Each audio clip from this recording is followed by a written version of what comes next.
Good morning all of you. How are you all? Today I am going to start next video of chapter 2 of class 9. तो आपका यहाँ पे chapter finish हो गया है, लेकिन अभी हम लोग को समरी भी पढ़ना है, तो यहाँ समरी के बाद आपका चैप्टर फिनिश हो जाएगा. तो स्टार्ट करते हैं. Cell is the smallest unit of structure functional of all organism except virus. क्यों? क्योंकि वायरस प्रोटीन का बना होता है और इसका DNA या RNA इसका जेनेटिक मटेरियल हो सकता है. A typical cell is bounded by plasma membrane, has cytoplasm and genetic material DNA और RNA हो सकता है. ठीक है, ये आप जानते हो. Cells of bacteria and blue green algae, जिसको सियानोबैक्टीरिया भी बोलते ही आपको हमेशा याद रखना है. Do not content A distinct nucleus. क्यों? क्योंकि ये प्रोकैरियोट होता है, तो इसमें न्यूक्लियस नहीं होता. डिस्टिंक्ट यानी निश्चित न्यूक्लियस नहीं होता. They are called prokaryotic cell. Such cell have only one membrane, that is plasma membrane. इसके पास कोई भी सेल ऑर्गेनेल के ऊपर या फिर न्यूक्लियस के ऊपर कोई भी मेम्ब्रेन नहीं होता. सिर्फ और सिर्फ एक मेम्ब्रेन है, वो है plasma membrane. Plant and animal cell have eukaryotic. आप जानते हो ये दोनों यूकैरियोट्स है. Each of these has a true nucleus, इसीलिए इसको क्या बोलते हैं? यूकैरियोट्स. तो a nucleus which is bounded by nuclear membrane. This also cell have a various membrane bound cell organelle. इसके पास ऐसे सेल के पास बहुत सारे सेल ऑर्गेनेल होते हैं जिसके ऊपर भी मेम्ब्रेन होता है. एक या दो भी हो सकता है, such as endoplasmic reticulum, Golgi apparatus, mitochondria, plastid हो गया.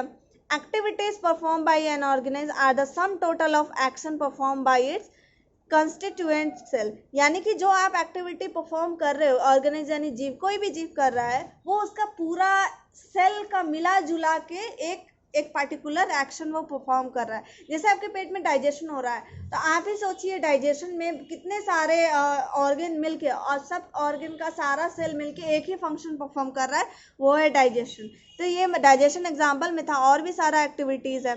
यूनिसेलुलर ऑर्गेनिज्म, अमीबा क्या है? Have only one cell in their bodies. तो यूनिसेलुलर पता है, यूनि का मतलब ही होता है सिंगल. मल्टीसेलुलर में क्या होता है? जैसे ह्यूमन बीइंग हो गया, बहुत सारे सेल होते हैं, लेकिन सब मिलके काम करते हैं एक कोऑर्डिनेशन में. ठीक है, यानी समन्वय, तालमेल बैठा के.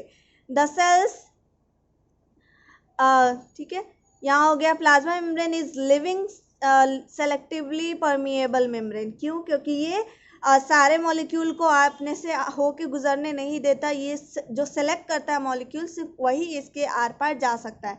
केमिकली इट कंप्राइजेज, यानी कि किस चीज़ से बना हुआ है? फॉस्फोलिपिड से, कोलेस्ट्रॉल से, प्रोटीन से एंड कार्बोहाइड्रेट मॉलिक्यूल से. दीज मॉलिक्यूल आर ऑर्गेनाइज, यानी इस तरीके से सजा हुआ है that way that plasma membrane is said to have a fluid mosaic model.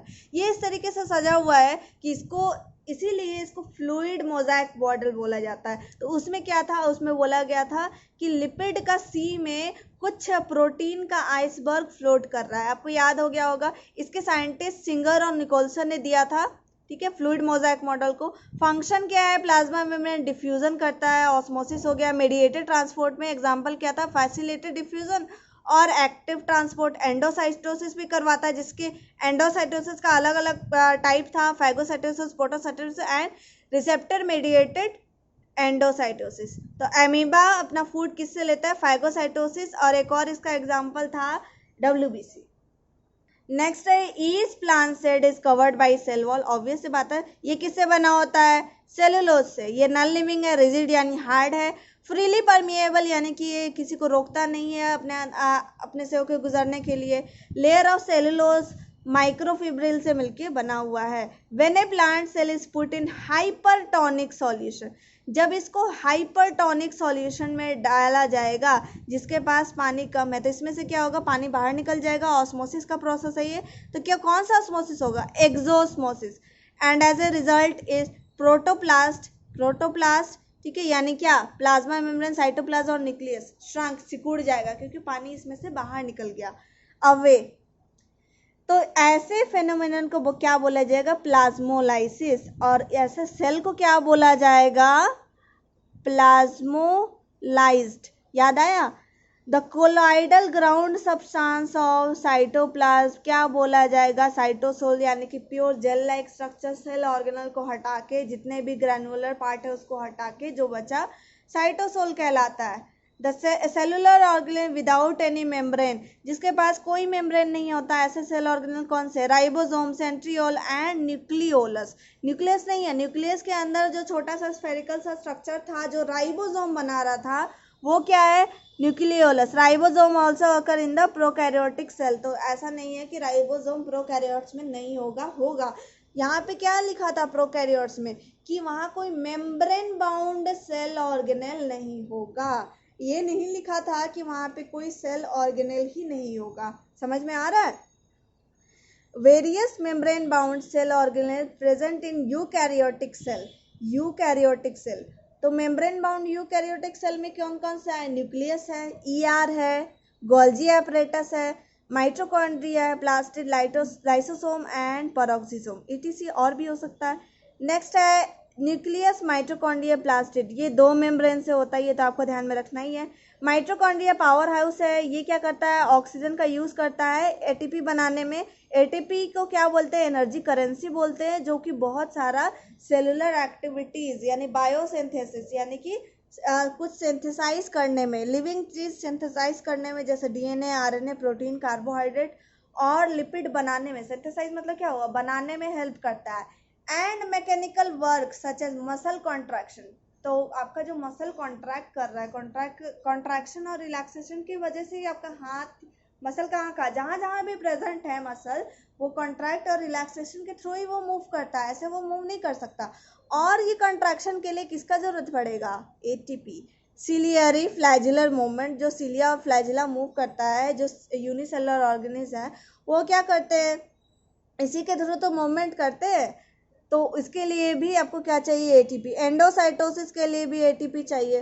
Chloroplast क्या है? क्लोरोफिल होता है। ग्रीन प्लास्टिड, क्लोरो का मतलब ही मैंने बताया ग्रीन होता है।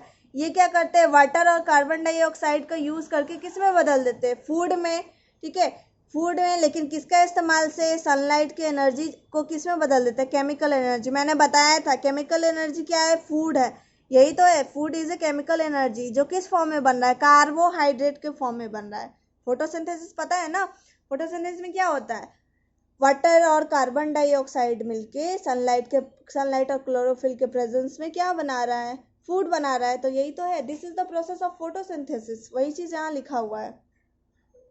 Next is both mitochondria and chloroplast are semi autonomous, यानी कि ये अपने आप को रेप्लिकेट कर सकते हैं, अपना कॉपी बना सकते हैं। क्यों? क्योंकि उसके पास अपना डीएनए है, अपना राइबोसोम है।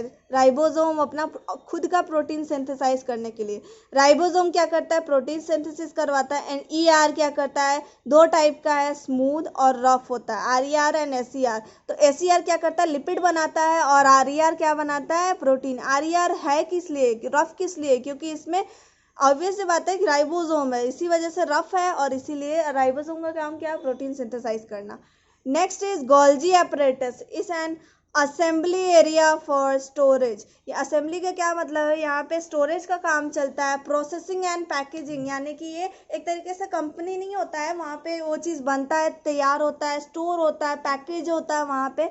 वेरियस सेलुलर सेक्रेशन यानी एंजाइम, जैसे हो गया एंजाइम, हार्मोन, ठीक है, सेलुलोज हो गया, ग्लाइकोप्रोटीन हो गया, ग्लाइकोलिपिड्स हो गया, glucose plus lipid, glucose plus protein, तो glycoprotein.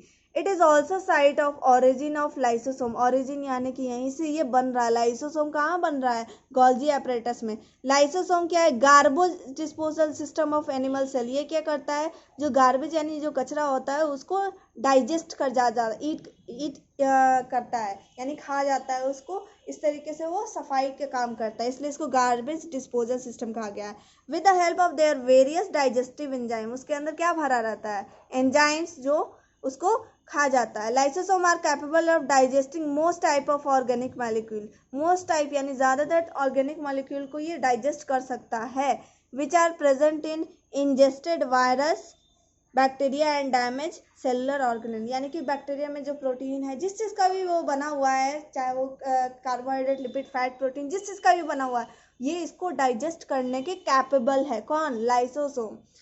Nucleus control all metabolic activities, ये भी आपको पता है, ये तो पूरा सेल के एक्टिविटी को कंट्रोल करता है। तो a cell without nucleus dies in short time, तो एक सेल जो कि बिना न्यूक्लियस का है, एग्जाम्पल आपको याद है या नहीं याद है? तो आपको इसका एग्जांपल एक एनिमल एक प्लांट में था, तो बिना न्यूक्लियस के एनिमल में कौन सा सेल था? आरबीसी, जिसको क्या बोलते हैं, यहाँ देखो यहाँ इरिथ्रोसाइट्स लिखा हुआ है, इसका मतलब ये नहीं है कि ये आरबीसी नहीं है, आरबीसी का दूसरा नाम क्या होता है? इरिथ्रोसाइट्स, ठीक है। और डब्ल्यूबीसी का दूसरा नाम होता है ल्यूकोसाइट्स। ल्यूको वर्ड आपको याद है? ल्यूकोप्लास्ट, वहां क्या था? व्हाइट था, कलरलेस था। तो डब्ल्यूबीसी यहाँ व्हाइट ब्लड सेल, ये भी क्या हुआ? कलरलेस आप कह सकते हो, व्हाइट कोई कलर नहीं होता, ठीक है। तो ल्यूको वर्ड व्हाइट, यानी कि ये ल्यूकोसाइट्स है। एरिथ्रो का मतलब होता है रेड, तो इरिथ्रोसाइट्स आरबीसी को बोला जाता है। अब आप, ये तो एनिमल की बात रही, प्लांट वाला आप बताइए, सोचिए प्लांट वाला क्या था? सीव ट्यूब, फ्लोएम का सीव ट्यूब, वहां पे क्या होता है? न्यूक्लियस नहीं होता। नेक्स्ट है nucleus of a non dividing cell. Sorry, एक और चीज़ मुझे बताना था कि यहाँ पे शॉर्ट टाइम में तो मर जाता है आपको, इसका तो ये तो नहीं है, इसमें तो ये होता है, न्यूक्लियस होता है, लेकिन इसमें नहीं होता आरबीसी में। इसका लाइफ स्पैन होता है 120 डेज, डी लिख देती हूँ, 120 डेज, सिर्फ 120 दिन जिंदा रहता है, उसके बाद ये मर जाता है। क्यों? क्योंकि उसके पास न्यूक्लियस नहीं है। Nucleus of a non dividing cell contains chromatin which is an uncoiled thread like material of chromosome. तो नॉन डिवाइडिंग सेल, जब सेल अभी डिवाइड नहीं कर रहा, उस टाइम क्या होता है? ये धागा जैसा होता है, उस टाइम पूरे न्यूक्लियस में धागा जैसा होता है, लंबा लंबा स्ट्रक्चर। लेकिन जब आपका जब डिवाइड करने का टाइम आता है, तो ये कंडेंस होके कुछ ऐसा बना देता है, ठीक है। ऐसा स्ट्रक्चर को क्रोमोसोम बोलते हैं, लेकिन धागा जैसा होगा, ऐसे ऐसे ऐसे पूरे सेल में फैला होगा, तो उसे क्रोमेटिन बोलेंगे। नेक्स्ट है chromatin content DNA molecule and almost equal amount of basic histone protein. जितना जितना डीएनए का मॉलिक्यूल होगा, उतना ही equal amount of histone protein होगा। हिस्टोन क्या है? नाम है प्रोटीन का, ठीक है, जिससे आपका डीएनए जिसके चारों ओर होता है। Chromosome occur during cell division, मैंने अभी बताया सेल डिवीजन का टाइम ये ऐसा दिखने लगता है, तो ये क्या होगा? सेल डिवीजन का टाइम में दिखेगा। And they are form due to coiling, coiling यानी कि ये पूरा ये जो धागा है, आप उसको इकट्ठा कर दोगे तो ये कुछ इस तरीके से दिखेगा। एंड फोल्डिंग, फोल्ड होके। Chromatin having bed like unit, bed क्या होता है? बेड मतलब दाना, जैसे आपने मोती होता है ना, बेड मतलब मोती, जैसे धागा में आप लोग मोती डालते हो, वैसे ही bead like units called nucleosomes, तो उसको क्या बोलते हैं? न्यूक्लियोसोम्स बोलते हैं। नेक्स्ट, जीन्स हेरिडेटरी यूनिट्स, यानी कि ये एक जनरेशन से दूसरे जनरेशन में पास हो सकता है, ऐसा यूनिट जो एक दूसरे जनरेशन से दूसरे जनरेशन में पास हो सकता है। And they represent various segment of DNA, यानी कि ये अलग अलग सेगमेंट पे पाया जाता है, अलग अलग पार्ट पे पाया जाता है डीएनए के। They carry parental hereditary information to next generation, यानी ये पेरेंट से उसके आगे वाले जनरेशन में पास होते रहता है, यानी जो पेरेंट का कैरेक्टरिस्टिक है, जो गुण है, वो बच्चों में पास होते रहता है। तो ये आपका हो गया पूरा का पूरा समरी कवर हो गया है आपको, आई होप आपको क्लियर हो गया होगा। ये आपका हो गया सेकंड चैप्टर फिनिश, ठीक है। अगर कोई प्रॉब्लम है तो आप पूछ सकते हो।